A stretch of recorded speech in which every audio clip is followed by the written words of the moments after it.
والسلام على سيد المرسلين أما بعد فأعوذ بالله من الشيطان الرجيم بسم الله الرحمن الرحيم الصلاة والسلام عليك يا رسول الله وعلى آلك وأصحابك يا نور الله।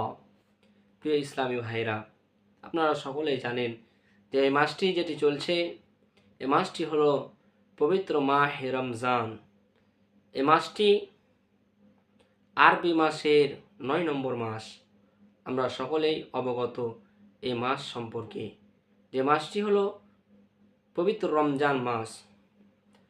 তো ইনশাআল্লাহুল কারীম আজকে আমি এই মাহে রমজান, এই রমজান শরীফের রমজানুল মুবারক সম্পর্কে কিছু আলোচনা করব এবং এই রমজান মাসের যে বরকত সম্পর্কে, এই রমজান মাসের ফজিলত নিয়ে কিছু আলোচনা করব ইনশাআল্লাহুল কারীম।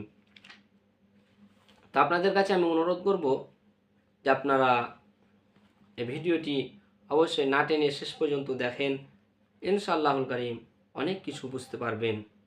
তো প্রিয় ইসলামী ভাইয়েরা, আসুন আমি আপনাদেরকে এই পবিত্র রমজান শরীফের বিখ্যাত কিছু ঘটনাগুলি বলি। যে এই পবিত্র রমজান মাসের 1 তারিখে আল্লাহ তাবারক ওয়া তাআলা জান্নাতের দরওয়াজাকে খুলে দেন এবং এই পবিত্র রমজান মাসের 1 তারিখে আল্লাহ তাবারক ওয়া তাআলা জাহান্নামের দরজাকে বন্ধ করে দেন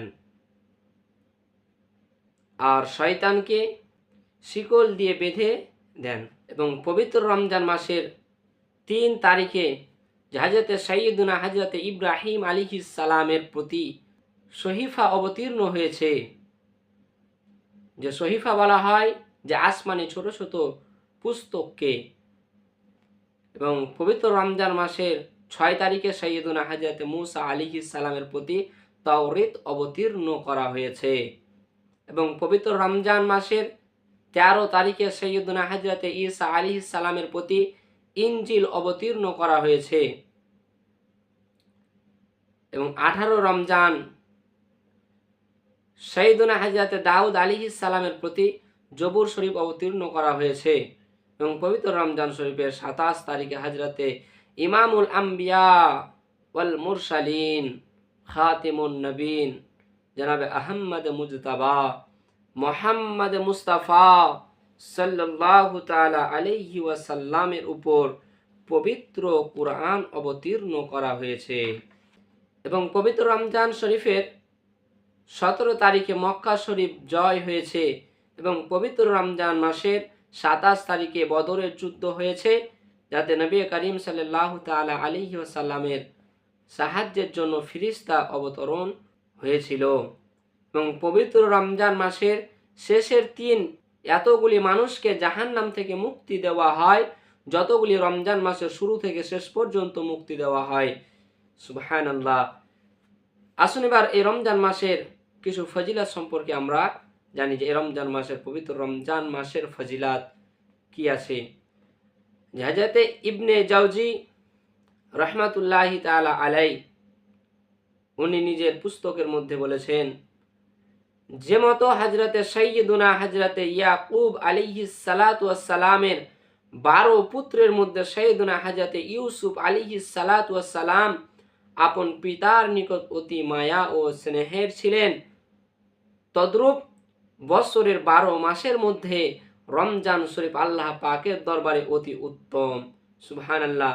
যে হযরতে সাইয়্যিদুনা ইয়াকুব আলাইহিস সালামের কাছে যেমন উনার 12টি পুত্রের মধ্যে যে একটি পুত্র হযরতে ইউসুফ আলাইহিস সালাম উনার কাছে সব চাইতে স্নেহের এবং ভালোবাসার অতি মায়ার ছিল, তেমনি আল্লাহ তাবারক ওয়া তাআলার কাছে এই পবিত্র মাহে রমজানুল মুবারক